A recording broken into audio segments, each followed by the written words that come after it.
Hello everyone, I'm back with another video. Forgive me as my channel is going through a content block. You can thank the fabulous people at UMG and RIAA for that. Anyway, on July 26th, Chance the Rapper released his long-awaited album titled The Big Day. With 22 tracks, the album on its surface promises a great listening experience. However, public reception of the Chicago-born rapper's album seems to be rather dim. Essentially, the album was a steaming pile of garbage.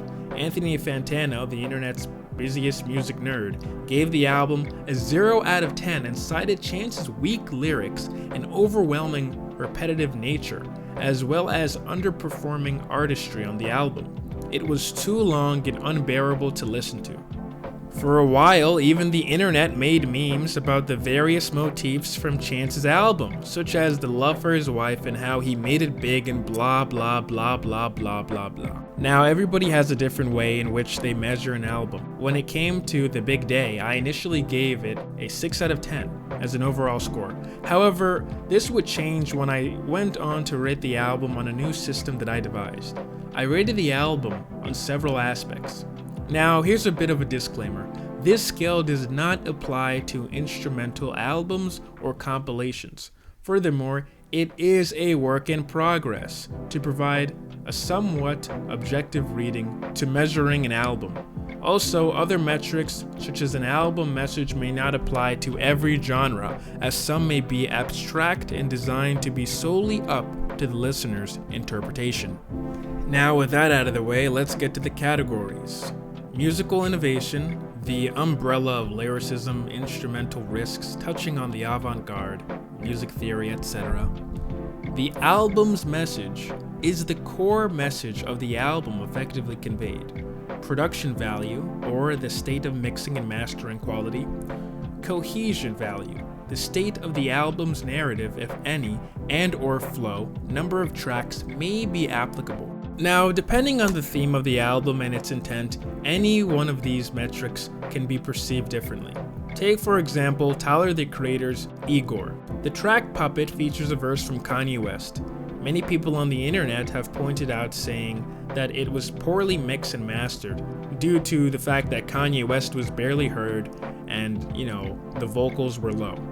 Same criticism goes for Igor's theme, many saying that it was too loud for some reason.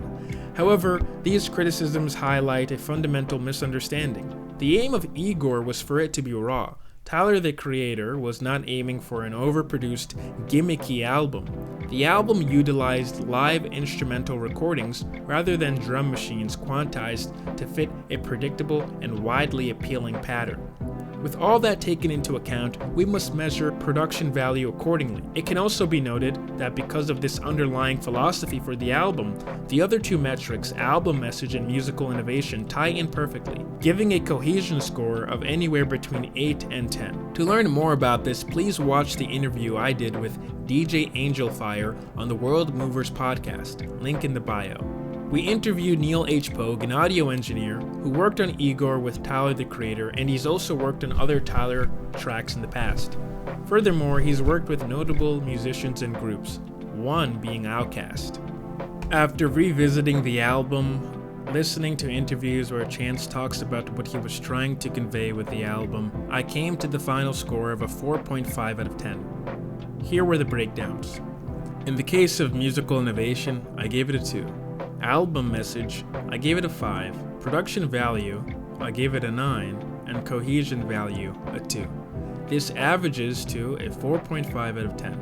So what did Chance the Rapper do wrong? Well, in my analysis of The Big Day, it was lacking heavily in the lyrical department. Chance's lines came off as very elementary and lackluster.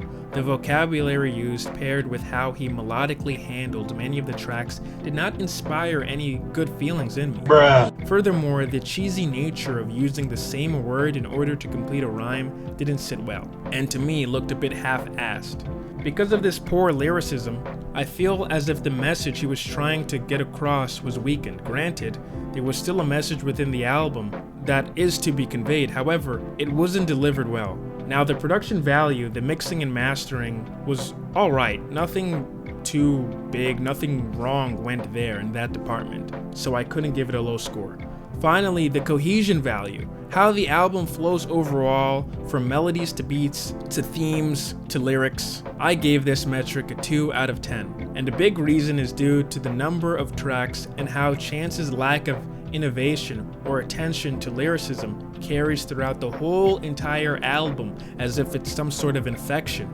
I guess if he was intending to do that, I would give him a higher score, but we all know that was not the case. Chance the Rapper is a musician with a great deal of potential. That's why it's rather odd to hear how much of a big flop or meh the album was. The Big Day was, hopefully, one of the last Chance projects that we'll ever hear that was this bad. When Job Well Done, Good Ass Job comes out, Chance and Kanye will hopefully make something that is fun and enjoyable to listen to. Well, that's it for this video. Thanks for watching, and again, I really apologize for what's been going on with my channel lately. You know, a lot of content being blocked worldwide. UMG, RIAA still on my case. I think it's automated at this point, probably nothing personal. And if you haven't, please go to the description to listen to that interview with Neil H. Pogue.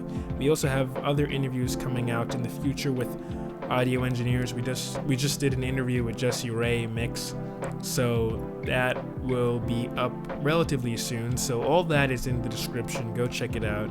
And yeah, thanks for watching. Peace.